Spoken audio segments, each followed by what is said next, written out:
What's up, guys and gals? Welcome to Extreme Nerd Table, where we talk about everything pop culture.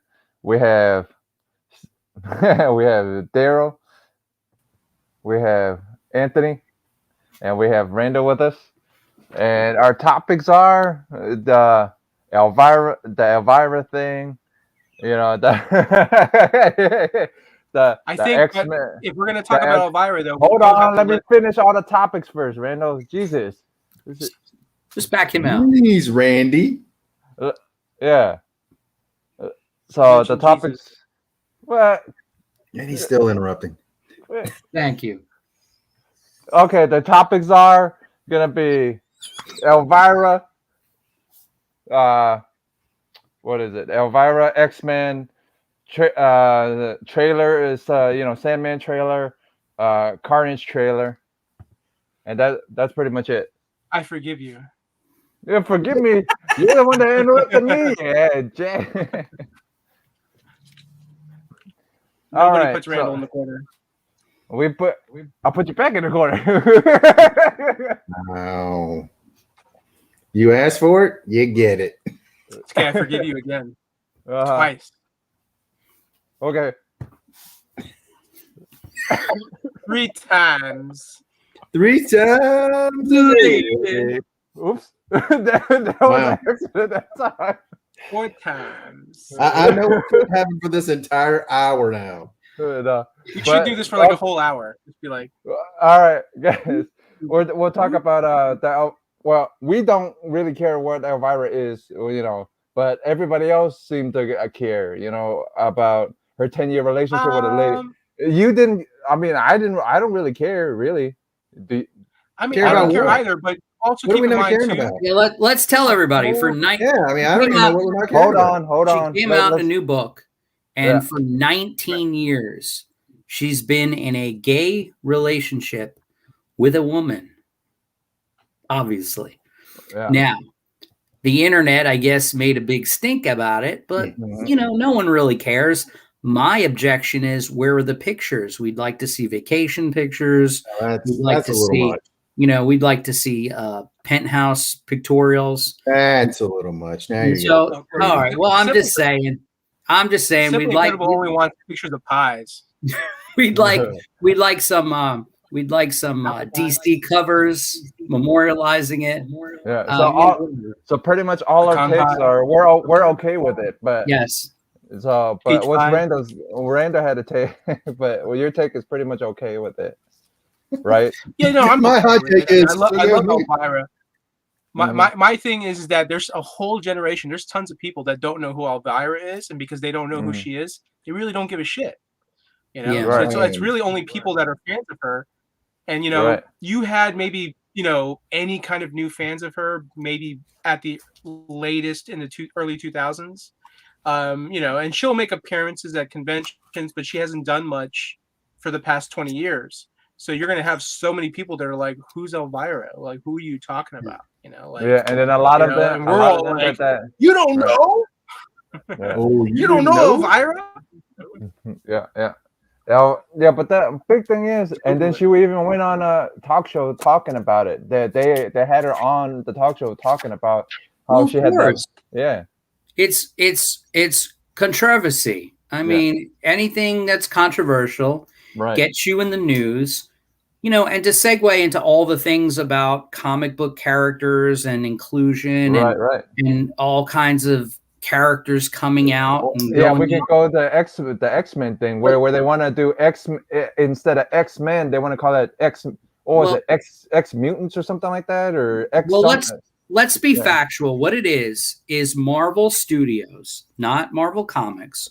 Marvel Studios recently promoted an executive who's a woman who has been quoted as saying she thinks that the name is problematic, X-Men, and that it should be more inclusive. That is the beginning and the end of the story. All the crazy people who are against it and for it took it and ran with it. Just like every other story on Twitter and Instagram and Facebook and Bleeding Cool and Bleeding Fool and all those bleeding news things. It is a big hysteria over nothing. Let's face it. If you've been to the movie theaters and you've seen the trailer for the new movies coming out by Marvel, X-Men isn't even mentioned. They end with Fantastic Four, which is coming out in 2024. The X-Men are nowhere to be seen in the Marvel Cinematic Universe. So everybody needs to relax. And I actually think, like I said in the green room, if they transition to another name, even if it was just called Mutants or House of X or something, then it would kind of erase the slate of the Fox movies that are so branded by, Hugh Jackman and all that stuff. And so that's all I'm getting at. I think eventually we will see an X-Men movie, not called the X-Men, maybe called X or Xavier's Gifted School or something. And it really doesn't matter because I don't think it's ever going to affect the comic books. There will probably never not be an X-Men comic book. Even if they make an X-Women comic book, which they have already, very racy one too. It's a bikini special. But the point is, hey, Monaro. But the point is that it may be a branding thing. They just took this woman who made a controversial statement, right? And they inflated it, and we're all running with it for what reason? I don't know. We're not going to see an X-Men movie, in my opinion, for 3, 4, 5 years. So it doesn't really matter. We're all going to be dead by then, so it doesn't matter. Oh, no, we're not going to see an X-Men movie for at least another 5 years from now. Yeah. We might see like some X-Men or DC universe here. They're going to call it the X-Men variant, the X variant. I mean, honestly, look, you mentioned before, like, if they rebranded because they want to get away from Fox's X-Men, clearly Marvel didn't do that with Spider-Man. They weren't like, let's not call him Spider-Man because we don't want people confused with this Spider-Man with the other Spider-Man movies. No, I mean, it's Marvel. I mean, it's just, even if they go with X-Men, X-Men is like the IP, like so huge. Like, why wouldn't you use the name? The only other thought that I have why they wouldn't use the name is that they're so full of themselves. They're like, we're Marvel. We can take the lamest fucking character, pardon my language. We could take the lamest character, slap Marvel on the title, and we'll make like $1 billion. So it doesn't matter. We don't care how popular the name is. We'll even change Spider-Man's name. We'll change Spider-Man's name. We'll make half the characters gay. It's going to be called Ditko Man. Ditko Man, yeah, but Ditko would be flipping in his grave if they did that, man. Ditko wouldn't get two shits. He'd get more people knocking on his door, and he'd tell them to scram. Like, leave me the fuck alone. Yeah. Stan would be the one. What say you? What say you, Big D? You see his face. He wants more X-Men pie. He's right. I don't care. I mean, to me, it's X-Men. It's not. I don't care. I mean, you said Spider-Man. Spider-Man is Peter Parker. But if they come out with Spider-Gwen, it will be a female. I mean, I don't see apples to apples with X-Men and Spider-Man. That's not apples to apples to me. But I mean, like Batman, you have Batwoman. It is what it is. It's the Bat family. Maybe you have the X family. Yeah. Meaning they're no longer a family? I don't know. Right. I don't know. I mean, to me, I really could care less about that. I really could care less if Cassandra is lesbian. I could care less. Batting for the other side. It doesn't bother me in the least. I mean, I met her once and she seemed like a very sweet lady. I could care less. I mean, if you're a good person, you're a good person. Doesn't bother me at all. The only thing that really bothers you is Todd McFarlane. He's kind of a piece of crap, yeah. But when Todd McFarlane was dating Elvira, you would have been like, man, she's stupid. She's stupid for dating Todd McFarlane. Todd McFarlane's. She's just doing it for the money. She's doing it all for the money. Back. What are you doing back? Yeah. Oh, by the way, how about the comic today? All right, Daryl. What'd you pick up this week? What'd you pick up? What'd you go hunting for this week? I've got a video coming out shortly, so I can't actually divulge. Good. We don't care. Good. We don't care. like sex videos while reading comics or something. Well, I have the internet. Who needs the videos? Sex, lies, and comic books. Yeah, I mean, it's called Harley Quinn. Duh. All right, we watched. Did everybody watch the Sandman trailer? I just did, but you're talking trailer, right? Like 15, 20 seconds or whatever. Yeah, it's a teaser. Yeah. It's a teaser, but I'm curious. So, what everybody thought of it? So, Morpheus looks real good. So I know because Anthony had a little bit of hesitation when they announced in the beginning. I'm just saying you had a little bit of a hesitation. Yeah. Because the thing with me is I didn't like, and I'll be a jerk and say, I didn't like how when they were announcing the cast that they had the names of the people and they all have pronouns listed, which is dumb. I don't care if anyone thinks I'm closed-minded. That had nothing to do with the cast announcement. It was dumb. Okay. It was like, look at how virtuous we are. And by the way, there was only one person that was LGBTQ on the whole cast.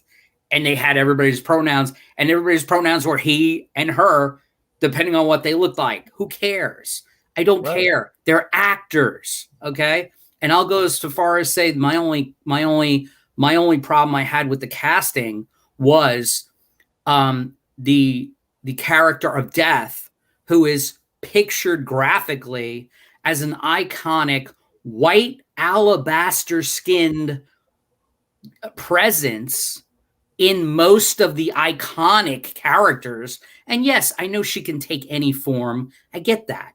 But what she looks like on all the posters and the covers and all the comic interior art by the artist that also created her, along with Neil Gaiman, who was actually modeled after a real person, they pick the darkest skinned person of color possible to play the whitest skinned person possible. I just thought that was weird because that's everyone's favorite character. So it's like, let's make Superman a little Mexican dude. Again, I got nothing against little Mexican dudes. It's just that's not what Superman looks like. So that's all I'm saying. However, the CGI in the teaser and the part of the first issue of Sandman that they did capture and directly quote was fantastic. So, of course, I'm going to give it a chance. I'm going to watch it the day it comes out. Whether I like it, that's my business. And whether Daryl likes it or watches it is his business. Right. Art is subjective. We're all a good, fun-loving community here. But it's nice. But it's nice to make fun of things. And again, the whitest skin possible, portrayed by a person of color with the darkest skin possible. And when I say that, I'm going to be racist kind of and say there's a difference between Halle Berry and Wesley Snipes, like the old jokes.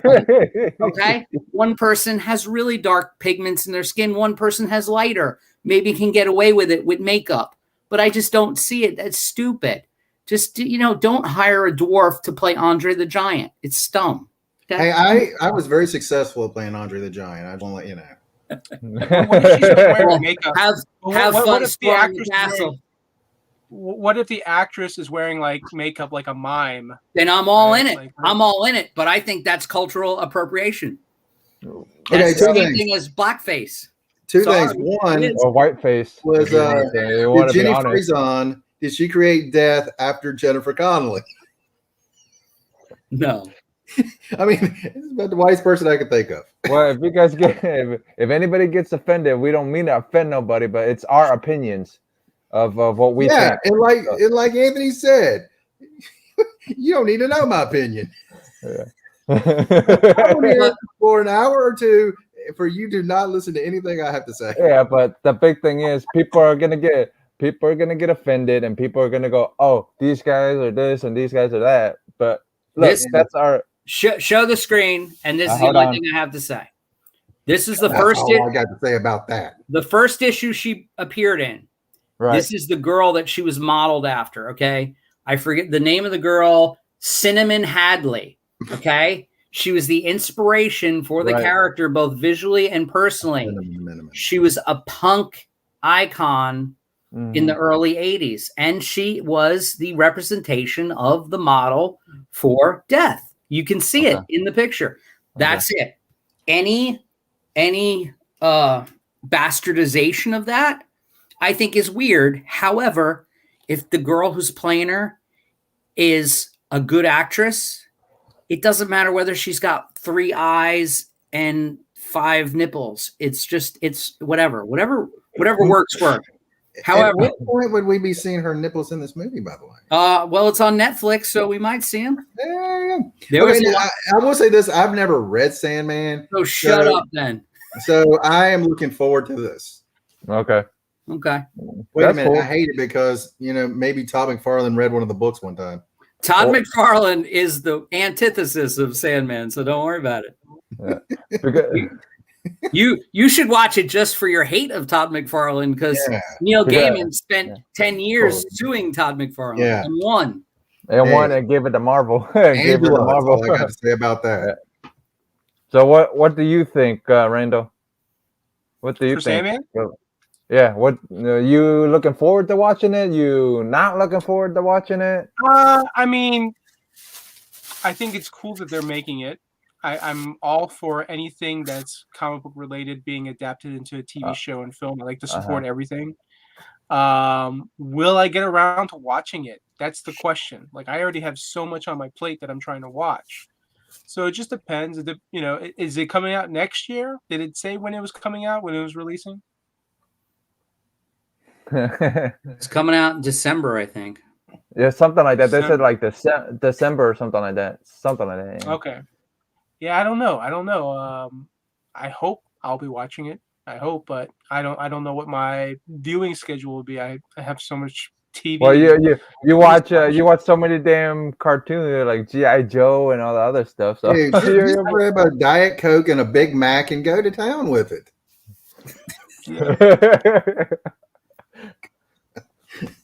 Or a thing of water and a yogurt and go to town, man. So cheers. You know what I mean? But all right, are we gonna check out Venom when it comes out in theaters? Oh yeah. Actually, it's awesome, and I think tonight is the last night, or maybe it's tomorrow. So Regal movie theaters is doing a promotion, right? You can buy their 1-year subscription. You can buy their 1-year subscription, and you get $60 off. So it's normally like $200 and change. You get it for, after taxes, $167. So $167, and you can see as many movies at the Regal movie theater as many times as you want every month for 12 months. Yeah, but where are Regals anyways? How many Regals? Well, there's a Regal over where I live. It's in Pinellas Park, so I just crossed Gandy Bridge, and there's a Regal movie theater. If you go to California, they have the Regal Beagle. Going out of business next week. Now, Regal's been around. They actually have a pretty solid system. That deal is for like only first-time users. So for all the people that already have the service, they can't partake in a deal. So they can only, because their normal subscription is you can do monthly, which is $18 a month, or you can pay for the year subscription. And so the whole idea, what they're hoping to do is they'll frequent the movie theater a lot, and then they'll be buying concessions. They'll be buying, because that's where the movie theaters actually make their money. What we want to know is, are you going to see Venom? Are you going to see it? That we don't want to know about because the Regal thing. Because I have the Regal pass. I mean, you say that. Dude, a long experience. All I wanted to know, we got that part. All we wanted to know, are you going to watch it? I thought I was watching an infomercial. It would have ended faster if you guys hadn't interrupted. Yeah, because I could ask Anthony and I could ask the other one. I was getting there. Just yes or no. Yes or no, man. Every time you make it. Listen. What kind of? First off, let me iterate how bad of a question that is, because one, we're comic book fans. Why would you ask a comic book fan, "Hey, are you going to go see this comic book?" Daryl's a comic fan. He doesn't care. He's more of a disc golf fan than he is a comic book fan. No, he likes comic books too. No, I know he does, but I'm just saying. You're not going to answer this question at all, are you? Just say yes, no. When are you planning on seeing it? You planning on seeing it Thursday? I already answered the question before you even hit the clock. And everybody knows he's going to Regal to see it. He's going down to the Regal Beagle with John. What's his name? Jack Tripper. Jack Tripper. With Jack Tripper. All right, Anthony, are you going to see it with the son and with the wife? Yeah. The son wants it. The son's 12 years old, loves Venom. Excited about the movie. Not only am I taking him and the wife, but I'm also taking some of his friends because they want to go. And yeah, it's a good PG-13. It's not a long movie either. I think it's an hour and 50 minutes or something like that, or an hour and 45 minutes. Yeah. So it's an hour and 30. Wham bam, thank you, ma'am. It's like an episode of The Sandman. I mean, I'm going to have to see if I can work it into my very busy schedule. Yeah. If it don't got She-Hulk in it, he's not watching it. If it don't got that playing video games, you're like, can't work it in today. I don't know why, but I have this gut feeling that Simply Incredible is going to be so disappointed in the She-Hulk TV show. I don't know why. It's just a gut feeling. Hey. Come on, knock on my door. Come, these are waiting for you. All right. Are you guys excited for the She-Hulk TV show? No. I'm excited when I see the trailer. Yeah. Mixed feelings. You know, like I think it's cool that they're doing the character. You know, I've always had a thing for green-skinned women. You know? Because of Captain like Kirk. She-Hulk, Jade. You know. TMI. Yes, I am interested in this TV show. I cannot wait for it to come out because this lady is an awesome actress and it's going to be phenomenal. Go Tatiana. I have every comic that you've picked up, by the way. And speaking of Tatiana, Simply Incredible, did you ever see her in Perry Mason? Perry Masonry? Yeah. Oh, yeah. I forgot she was in. Yeah, I forgot about great. that. Yeah, good role. She's a great actress. She is a actress. I don't know what they're doing with the She-Hulk until I just hope they don't make a grotesque, ugly ass beast CGI that looks like Ang Lee's first film.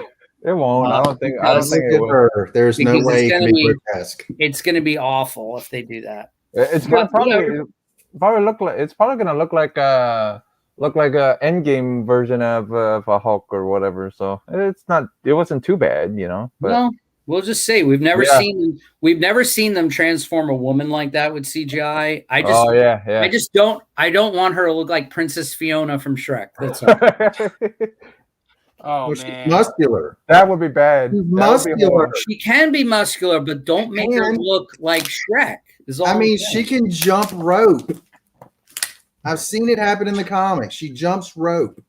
We understand that, man, but we don't want it to see. I guarantee you they're not going to make her sexy. I guarantee it. Oh, man. You fugitoid. I'm just telling you, it's Tatiana. There's no way she's not going to be gorgeous. Yeah, as Jen Walters. But what happens when they turn her into the Hulk? Yeah, but don't forget, she's one of the ones that still has her brain and whatever, and she's still a lawyer, so you never know what they're gonna do. What if we don't see Tatiana? What if she's just voicing the character, and She-Hulk is just gonna look like she's got a beautiful voice? Yeah. She's just gonna look like she has a beautiful voice. Mark Ruffalo wearing a wig. You know, we understand a beautiful voice. We understand that, man. The whole point is. All right. Did you guys pick anything up this week? Did you guys pick anything cool up? I didn't pick up anything this week. You didn't pick up anything? Hey, Comic G Spot's chiming in. Yeah. He's got crying faces and she'll be hot. And hot. Did she catch the virus and now she has a temperature spiking? Yes. Oh no. She needs a protein spike. Go for it, Randall. Oh wait, that's a Marvel character. Never mind. She'll be green. Yeah.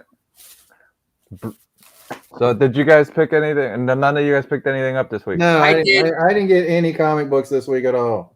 Daryl, show all your comic books. I didn't get anything. Oh, okay. Well, screw you then. He's doing a video. Screw me. Screw you. I know Daryl got a package from me this week. Anyway, hey, nobody want to talk about your package. To totally make me look like a hypocrite. I said months ago that I was giving up on Batman. I still haven't. I'm still buying Batman every 2 weeks. James Tinian IV. I love Batman. I love Jorge Jimenez. His artwork is fantastic. Look at that Harley Quinn. Look at that Barbara Gordon in the chair. Okay. I like it because guess what? Barbara Gordon, Harley Quinn, they're all working with Batman. And you know what? I'm just going to finish up Tinian's Fear State. For $1. That's fine. Whatever. $1. And I got King Spawn just for Daryl too. You can't. And actually, I will come out and give a resounding. Oh, you just said you're coming out? No, this book is pure shit. Okay. The first King Spawn was good. This one is pure shit. However, yeah, McFarlane wrote it, but the art is shit in it. Oh, okay. And it's all over the place. I am looking forward to. I'm going to drop most of my spawns, but except Gunslinger, because it's going to be written by McFarlane, penciled by Brett Booth, and inked by I think Azel Corona or whatever his name is.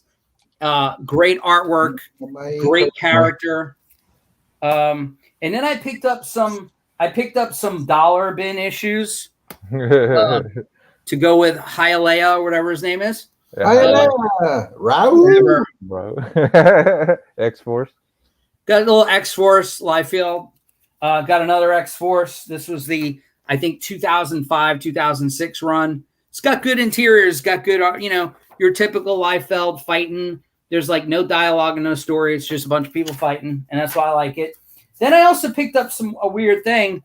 2008, John Byrne came back and did a bunch of Justice League of America classified issues. Did not know that. John Byrne fan for life. And I saw these in a dollar bin. And again, I didn't know that he was doing JLA in the year 2008. So I picked up 2 of those. I picked up a countdown special of Jimmy Olsen, a big fat DC book. And the reason I got it is because these countdown books were all Jack Kirby shit. Jimmy Olsen and his pal Superman, all Jack Kirby stuff. And that's about it. It was a very lean week. So we got Hialeah in our what's up, Hialeah? What's a roll? Yeah, we know. Hi. Straight out of Oakland. No. You out of Las Vegas. You got lucky to get past quite possibly the worst team in football besides the Lions. Yeah. Just throwing it right on out there. Lions. That's the best. That's the best studio I've ever seen. He looks like he's going to do the Bohemian Rhapsody song any minute. Galileo! Galileo Figaro! I mean, no. Very good. He's messing with Daryl right now. Away, simply incredible. His voice is brutal. We should all do videos like that. And we love you, Hialeah. Love you, buddy. The devil for a song for me. Oh, by Hialeah. Who did you play in that first week in fantasy football? Was that me? No, we played Steve, so I feel bad. Now you got to sing the Brady Bunch theme song. There's a story of a man named Brady. All right. Three very ugly girls. I mean, all right. Where are you? Are you in a black hole? Are you in the you look like you're in the horror movie Under the Skin with Scarlett Johansson. I'm in Hialeah, Raiderville. And that is the best little studio. Oops. I'm going to broadcast next week from inside of a closet. Just kicking everybody out. I hit the wrong button. Let's just say I'm a little tipsy. Ah, okay. There's a show. All right. We'll see you later. Wow. You're not going to keep him on? Oh, man. Because whenever he gets... Maybe he wanted to stay on. No. That doesn't sound like something that Hialeah would want to do. So when he starts throwing the gang signs, you got to throw him off the YouTube. No. All right, let me show off what I have. You actually picked up stuff? Yeah. Okay. Oh, by the way, The Last Ninja came out, the turtle book. The Last Ronin, yeah. The Last Ronin, I'm sorry. I was supposed to get it, but that was the only comic that Diamond was sending me, and they were charging me $31 for shipping. So $31. Yeah. 31. Crazy. Yeah, whatever's in the box, whether it's one comic book, 10 comic books, 20 comic books, they keep charging me $31. So I was like, nope, that can go back to Diamond. So yeah, calm down. So anyways, this is coming out on Tuesday. I got the Lock and Key, Hell and Gone, Sandman universe. This is the DC IDW Sandman. Yep. I got all the 3 covers. I've been liking that anyway, so. I don't even remember when number 1 came out. Lock and Key season 2 is coming back to Netflix very soon, actually. October. Great. Yeah. Great show. Yeah. Got a bunch of Superman stuff to show off here.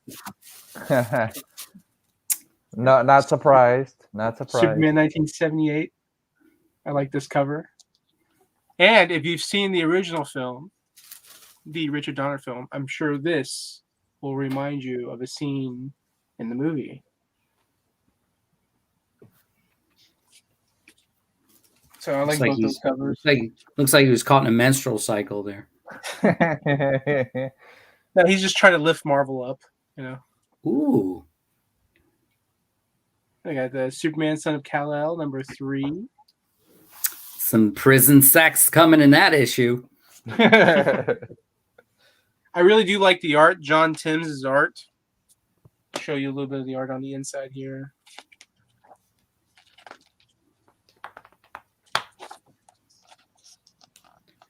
Karoom.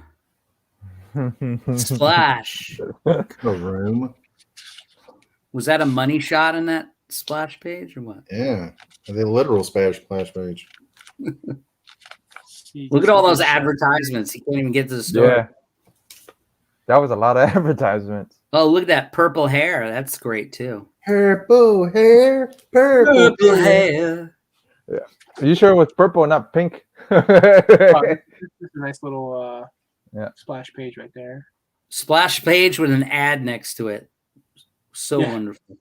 Great editorial there.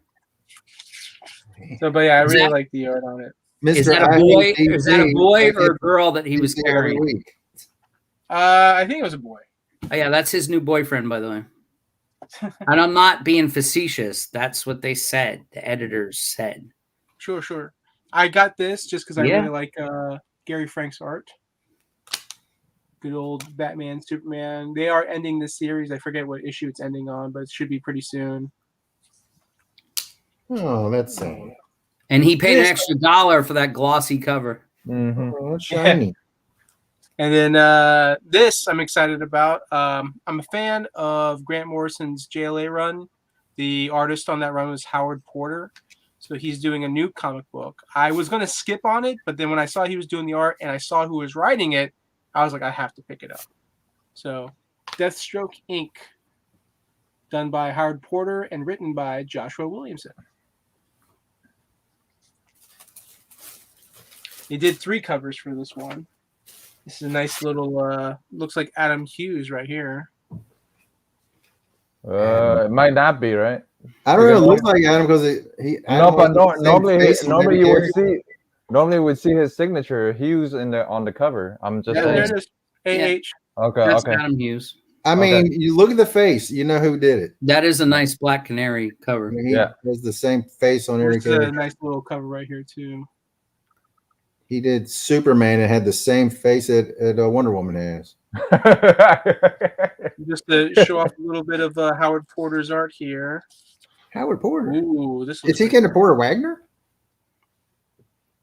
Mm-hmm. Wait a minute. There's no ad in that picture. Yeah, they really like their big sound effects too. Yeah. Clam. Badonkadonk, it said. It should say badonkadonk every 20 years. My toys. Oh, good. And another ad, vampires for October. I like that ad. Which is James Tynion doing the DC versus vampires with Matthew Rosenberg. That's kind of cool. There's 2 terrible writers. No, I'm joking. I ordered I think 15 copies because I'm pretty sure that book's going to be hot. Said it. But yeah, it's just cool to see Howard Porter's art. I said, I love this JLA run in the 90s with Morrison. That's a guy I need to get a commission from one of these days. One of these days. But that's pretty much it. Okay. All right. So what did you pick up, Daryl? Did you pick up anything? Yeah, I see you picked up a stopwatch. He's not showing it. He's saving it for his own videos. Okay. Yeah. All right, I got a AOK from Vigilante from all the way from Austria. I got first the first the color appearance of Barbarella. Ooh. Oh, very nice. Yeah. Nice. And then we picked up he picked up this. It was kind of neat. It's actually Jim Valiant art and story by Brian Palito, and it's signed by Brian Palito. I have one. I have that one. Yeah. Yeah, it's signed by Palito, and when we see Jim again, I'm probably gonna have Jim sign it. Is that in Coffin Comics? No. It's actually with Marvel Comics. Yeah. You'll be surprised. Supernatural. Yeah. And then I the only comic I knew that was coming from him, Jaguar God 4. And then the foreign edition of a horror comic. Got boobs in it. Just is that what the title says? Get sticking. That's what that title says? Got boobs in it? Got boobs in it. Got shine the signs of fight on. Yeah, and then I picked this up. He who fights with monsters. The story is okay. Art could be better, but yeah. That guy is is there a ghost figure behind that motorcycle? Yeah. It's it looks like a mobster. Oh, okay, because that motorcycle is so small, so much smaller than the dude. Yeah, and then this is oh, that's nice. Cold Dead War. That's the next cover. That's my next cover for Misty America. I like that. Hey, is that Harley Quinn Bombshells cover? Riding a bomb. The homage. The homage or homage, whatever it was. No, that's an homage to every World War II fighter plane. Yeah, but this one was this is the second print of issue 1. Second print of issue 1. So all the bombers had girls on it, that. And then I picked this one up. Oh yeah, I got that one. Yeah, I saw that. Yeah, I picked it up, but I was a little curious. Then I picked up Barbarella 24. Nice. Dark Blood. I picked up the horror homage cover. The horror. Yeah. Bunny. Yeah, I picked up Bunny Mask. Okay. Is that a good read? It's all right. The art's okay. Well, the read's okay. I mean, the art. It looks good. The art's. Yeah, whatever. Yeah. And then I won't. Pick this one up. And then I picked up Barbarella. Since it's a Perillo cover, I picked it up. Gonna give I read it. It was all right. And Dynamite Lives with Ash. Ash. Yeah, he looks just like that. Yeah. And then I picked up the new Red Sonja, the final cutoff variant. Nice. Yep. And then Once a Future. Been enjoying this one.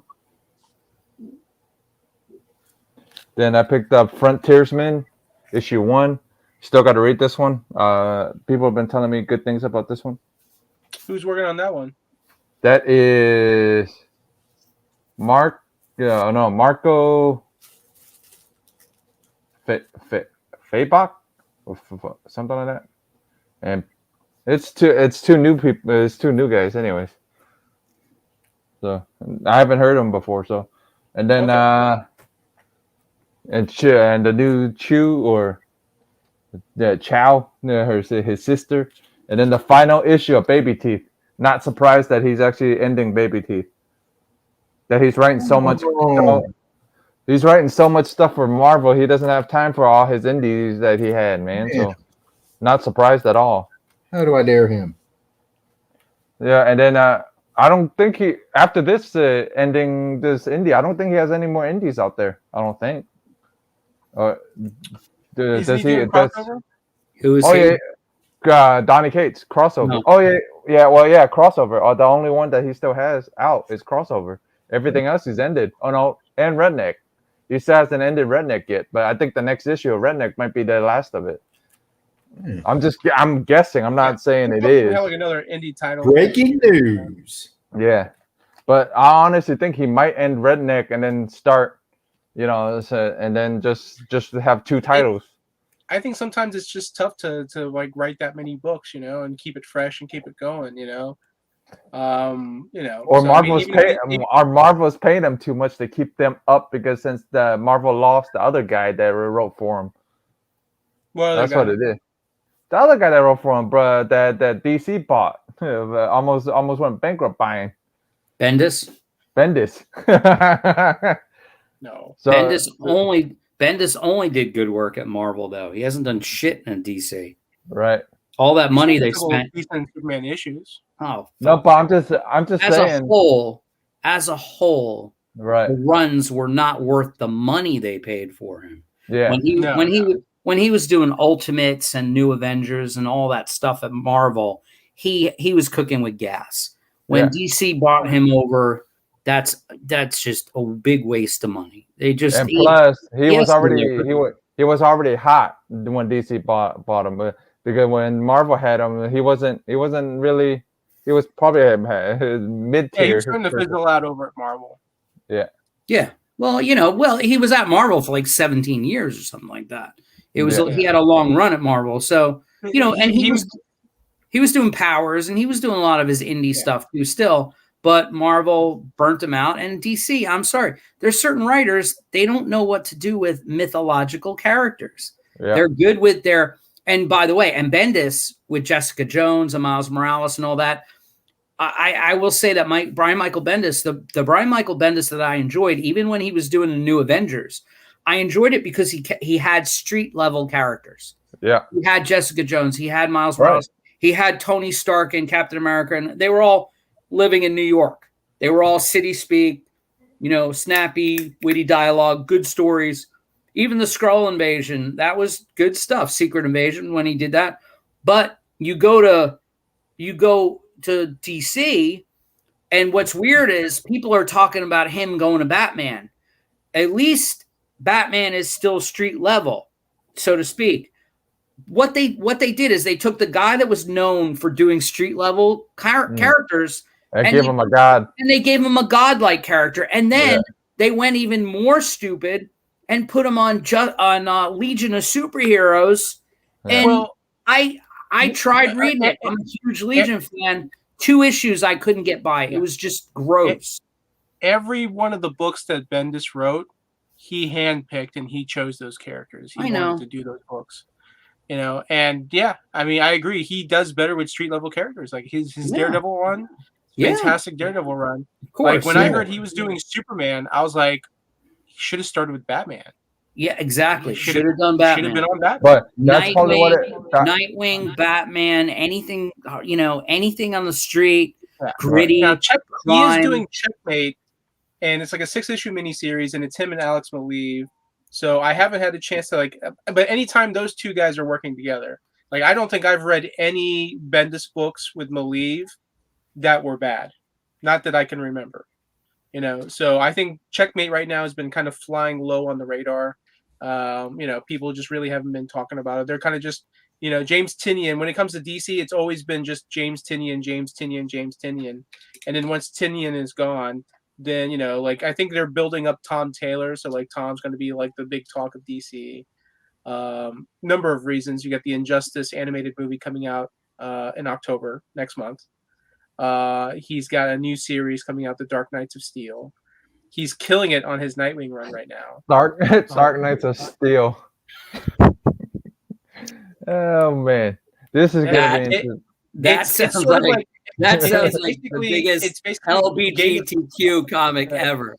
The Dark Knights of Steel. Dark Knights of Steel is basically Game of Thrones meets DC.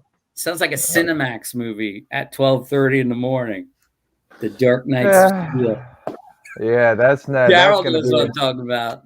Watch that book. I'm sorry, I was that book doing many other things in life. Yeah, we know. You're gonna hear all kinds of people talking about that book. Oh, yeah. Then they're gonna say, yeah, they saw a wing in it again. Yeah. No, it's gonna be up there with Deceased, and it's gonna be up there with Injustice. All right. So, 2 other. Because it's Tom Taylor writing it, so yeah, I won't be surprised. Yep. So I won't be surprised at all. And then Taylor is the one that got me back into collecting, adapting it and putting it into an animated film. So like I think with Injustice coming out, I bet you next year we might even get a Deceased animated film, and then we might even get the following year after that Dark Knights of Steel animated film.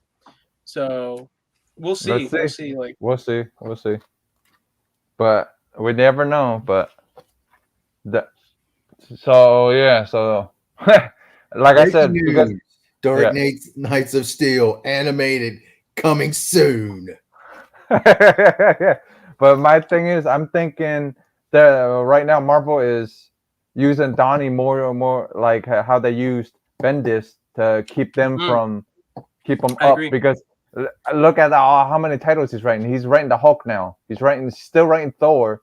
So what time is he gonna have to write his own stuff, crossover, all that other, I mean, he's only doing like 2, maybe 3 Marvel books. Bendis was doing like 5. He was doing. But he might be doing. He may be doing more. He may, but I'm not sure. I haven't heard the rest of the books that he's probably doing. But not 2022, but maybe 2023. I have a feeling Donny Cates is going to be taking over the X-Men books. Like I wouldn't be surprised if that'd be a little weird, but yeah, I can see that too. Person books. Yeah, the X or the mutant books. I want to. He's going to revamp.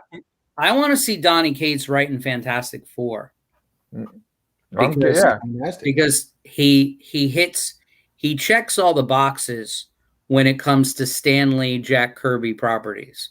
Yeah, and I think him doing the Fantastic Four would breathe life into a comic that needs it, right? Especially with a movie, a movie coming out year. I just don't think they've ever honored in the last 10 years. I don't think they're honoring the. Even G-Man agrees with you. Even Robert agrees with you. They are not honoring the first family like they should. Yeah. And Donny Cates would, I think, if he was put on with the right artist, he could bring Fantastic Four to some notoriety again. I got a question for it. I got that. That's a question I got. So if he ends up writing Fantastic Four, who do you guys want him to? Who do you want the artist to work with? Do you want him to work with Stegman again, where he worked on Venom, or do you want somebody else to work with him? Like, I think Stegman would probably do a good job. Yeah. Or the guy that did God Country with him. I forgot the guy's name. But, no. You need a comic book artist, which the God Country guy is not. He is more of a image type, sketchy artist. I would laugh though if Donny Cates is like, yeah, I'll do Fantastic Four, and it's Spider-Man, Wolverine, Hulk, Ghost Rider. No, from reading his Silver Surfer and his Thor, I think Donnie would bring the first family back to its roots a little bit. My thing is, do you think he's going to introduce another, like how he's been doing with all his other titles, where he introduces a new character? If he went to Fantastic Four, he'd introduce a new baddie. Okay. He wouldn't introduce a hero, but he'd put a villain, because that's what he did in Thor and everything that he's done. Venom, Yeah. Venom, he created a new Doctor Doom, but that new Doctor Doom would be an evil Reed Richards from an alternate Marvel universe. And he likes the evil Reed Richards, because he had that evil Reed Richards with the big chrome head in every issue of Venom. all first 24 issues had that guy. So, you know, he likes Fantastic Four too because he had Reed in it. So yeah. So maybe that's a hint of him maybe doing Fantastic Four. I just think he's good with and just like the X-Men. Yeah. I think he's good with the core characters. I really do. I think because I think the guy from what I gather, and you could tell in his editorial, he loves Stan Lee and the early stuff. Right. It seems like he's read a lot of Stan Lee and a lot of Roy Thomas. So it's that early Marvel. Even though he's a younger dude, he is baptized in that reading. Yeah. He has read it. So, you know, we'll see what happens. But that would be good for Marvel, and it would be good for Fantastic Four. Yep. Well, I mean, we can tweet at him and see if he... that's, just like Daryl said, that's the news. We should just put that. In fact, you should just put that as the header for every YouTube video you have and just let it go. Because in 2 days, that'll be covered in bleeding cool. Yeah. I mean, it's going to be on Key Collector any minute now. Yeah. In fact, Tom's going to be like, you need to buy the first fit. Is that Tom's Comics? Mm-hmm. Yeah, because the big thing is that we honestly, I want to, if like, I know he's never going to go, I don't think he's going to end up going to DC at all. You know what I mean? Unless no. I think he will. It'll be about 10 years when he's burnt completely out. Yeah. Yep. But I would like, because the big thing is, I would like to see him write New Gods, like New God stuff, like Mr. Miracle and stuff like that. Oh, that would be awesome. Yeah. Yeah. Actually, you know what's funny? I think once you know what? I will say this because like you nailed it with Kirby. Once he's done all of the Marvel characters that have been gone through with Kirby. Then he's going to be like, you know what? I'm going to go do 1 or 2 miniseries over at DC, and I'm going to start tackling some of the Kirby characters over at DC. And then he'll be like, maybe I'm going to do more at DC and less at Marvel. The funny thing is, too, I want to mention is Matthew Rosenberg, because I'm friends with him on Facebook, and I used to joke with him because he was always like promoting like one of the Marvel books that he was working on. And Matthew and Donny Cates are, I think, pretty good friends because every time they were doing conventions together, and their tables were always side by side. So they were always seeing each other at conventions. And they were both working heavily at Marvel at the time. Obviously, Donnie's still working at Marvel. But now, and I used to joke with Matthew Rosenberg. I used to say, man, I can't wait for you to start doing some DC books. And he's like, nope, never going to happen. You know, like, but in a joking way, you know, because he was working at Marvel at the time, so he's not gonna like say anything or do anything. And now all of a sudden he's got like 2-3 books that he's working on now over at DC. Rosenberg, Matthew might turn around and he might be the person that ends up talking to the editors at DC, and he might bridge the meetings between DC and Donnie, you know, because they're good friends, and so Donnie might be like, all right, let's go. Let's do it. Rosenberg and Cates worked on the Marvel Knights when they did that. Okay. They co-plotted that together. Okay. Yeah. That makes sense. But I would Rosenberg's run on X-Men was actually good until they just totally destroyed it and went to Hickman. Like it was in the middle. It was in the middle of the run and didn't even resolve itself. It just kind of went bye-bye.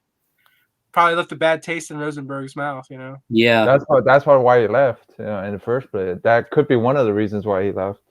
Yeah, I mean, but the Superboy left a bad taste in his mouth too. But the big thing is, I would like to see Don. Like if he did come over to DC, I would like to see him do new guys like Mr. Miracle and stuff like that. I would like to see him to do that.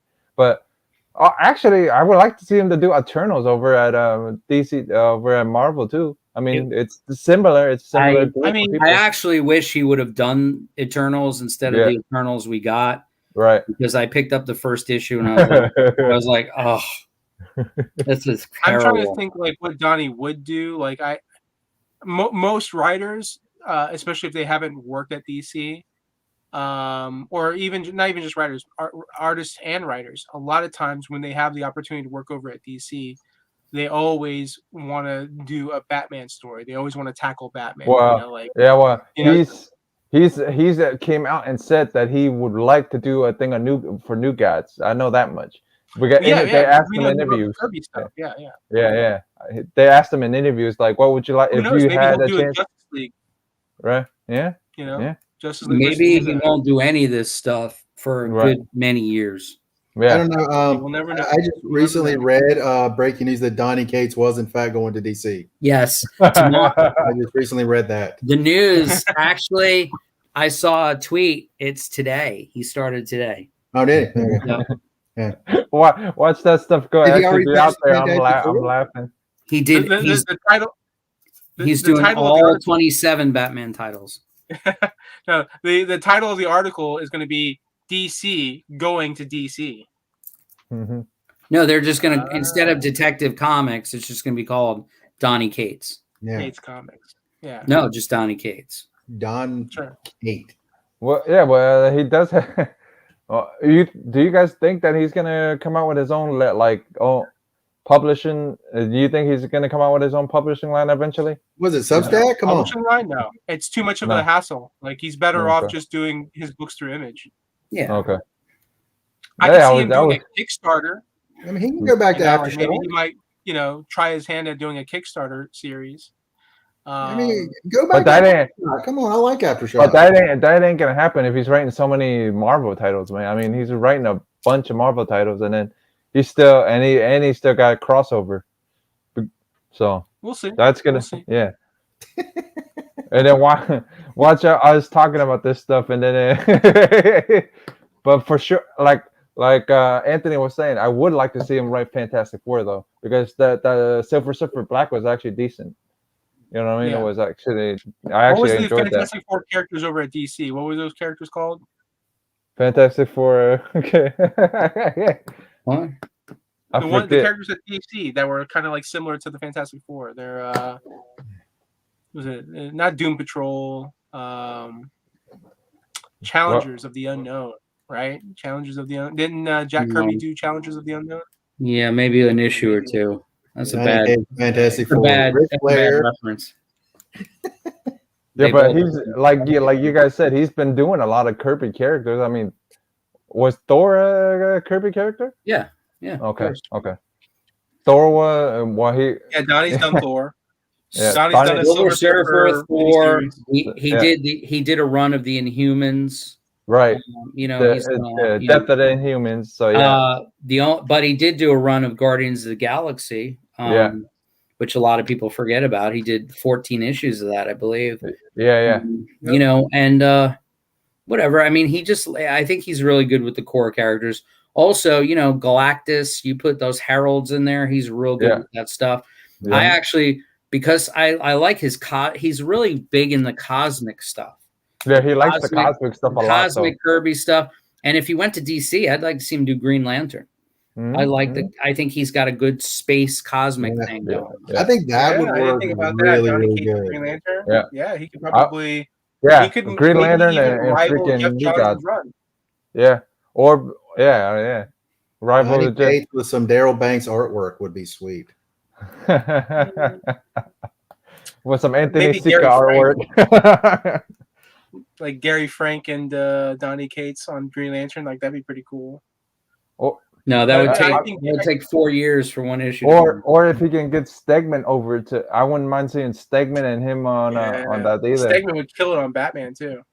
Yeah, if he could get Stegman with them, I wouldn't mind seeing Stegman and him on Green Lantern, since you guys mentioned it. But I wish we could do a program where we're dressed like sportscasters. But what do you talking about writers and artists in the industry? Let's throw it out there. But let's just say he does do Green Lantern. But what do you think? Or is he going to introduce a new ring, or is he going to introduce a new villain? You think? He's all about villains. He's all about villains. They already have 38 variety rings. But I'm just saying, but you never know with him. He's going to introduce villains, and he's a villain guy. He introduces villains as main new characters, and they get hot, and then he kills them. Wow. And then someone takes over them. He's got a trope where the hero becomes the villain that he's killing. Right. I'm just saying that's happened twice now with the Dark Web. He'd use Lobo. Yeah, I can see him using Lobo. Anyway, Can we stop talking about fucking Donny Cates right now? I don't know. You're drooling all over him, man. Come on. I'm not. I don't buy anything from Donny Cates at the moment. He's like this. I love it when he was with. I loved him when he was when he put his first record out. I loved it, but when I saw him at that one convention and he had that one shirt on, I was like, "That's his new sound." I don't like it. Yeah. So, but that's and then the Venom trailer came. That we talked about that. But you guys are all excited for Venom, right? Like even the Carnage character that's played by Harrison, or no? I mean, I'm gonna go see it, but I'm not like super excited. Okay. You know, like I think the excitement I have for Venom is the same excitement I have for the Eternals. Okay. It's right there. You know what? That is for me. I have zero excitement for both of them. I'm excited to go see Venom this weekend.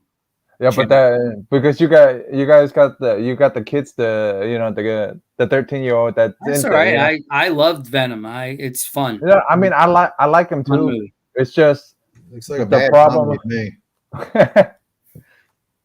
Okay, so I think it'll definitely be better than the movie. McFarlane co-created Venom, so he doesn't want to see it.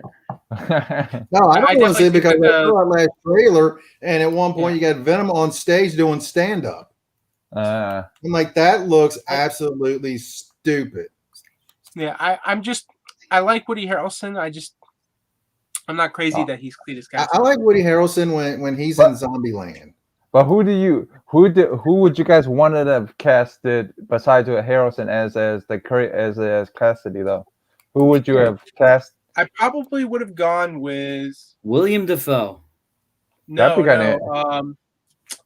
He is in Peaky Blinders. What's his name? Tom Hardy. No, he was in Cillian Murphy. Cillian Murphy. I think Cillian Murphy. They both would have played off of each other really, really well. Okay. I would have had Dwayne The Rock Johnson just because Dwayne The Rock Johnson can do no wrong. I would have cast Wesley Snipes as Carnage. That'd be kind of interesting, weird, but it'd be kind of cool. He would have gone by Simon as Death and Sandman. He already played that character in Demolition Man. That's true. Demolition Man. All right. All right, Anthony. I'm gonna call it because I'm getting a little. Thank God. Tired. Yeah. So what? So what you got? Don't worry, I got this guy. There you go. Where's my what you got going on this week? Nothing. I got my. You know what's funny is 24 hours ago. I want to be sedated. No, 24 hours ago, I got my second. I got my second dose of super soldier serum, and I haven't gotten anything from it. Like, not a chill, not a headache, not nausea, not nothing. So I'm just waiting for that to kick in. But 24 hours has passed and I feel great. So I don't know. I guess I got the good shit or something. I don't know. But other than that, no, I've been eating healthy all weekend. That's disgusting. But salads and chicken.